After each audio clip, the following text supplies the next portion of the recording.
کلا سوف تعلمون ثم کلا سوف تعلمون کلا لو تعلمون علم الیقین لترون الجحیم ثم لترونها عین الیقین ثم لتسألن یومئذ عن النعیم۔ تم لوگوں کو زیادہ سے زیادہ اور ایک دوسرے سے بڑھ کر دنیا حاصل کرنے کی دھن نے غفلت میں ڈال رکھا ہے۔ یہ مشکل ہے انسان کی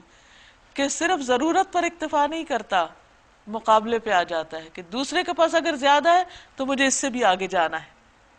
یعنی انسان نے اپنے جو گول سیٹ کیے ہوئے ہیں وہ محض اس وجہ سے نہیں ہوتے کہ اس کو وہاں تک پہنچنا دنیاوی اعتبار سے ضروری ہے، وہ اس لیے ہوتے ہیں کہ چونکہ فلاں اس جگہ پہنچا تو مجھے اس سے اوپر جانا ہے، مجھے اپنا آپ منوا کے چھوڑنا ہے، اور اسی دوڑ میں انسان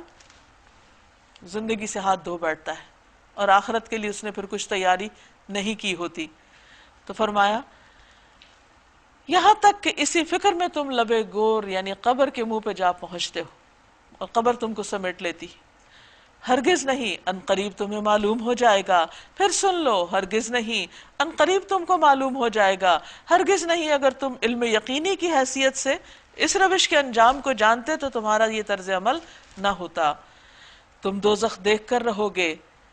پھر سن لو کہ تم بالکل یقین کے ساتھ اسے دیکھو گے، پھر ضرور اس روز تم سے ان نعمتوں کے بارے میں جواب طلبی کی جائے گی، یعنی انسان سے حساب لیا جائے گا جو بھی وہ دنیا میں استعمال کرتا رہا۔ یہ جہاں تک اس بات کا تعلق ہے کہ جہنم دیکھو گے تو جہنم کے اوپر ایک پل اللہ تعالیٰ رکھیں گے، پل صراط جس کو کہا جاتا ہے، تو نیک ہو یا بد ہر ایک کو اس پل سے گزرنا ہے اور جہنم کا منظر بھی وہ دیکھ لے گا پھر۔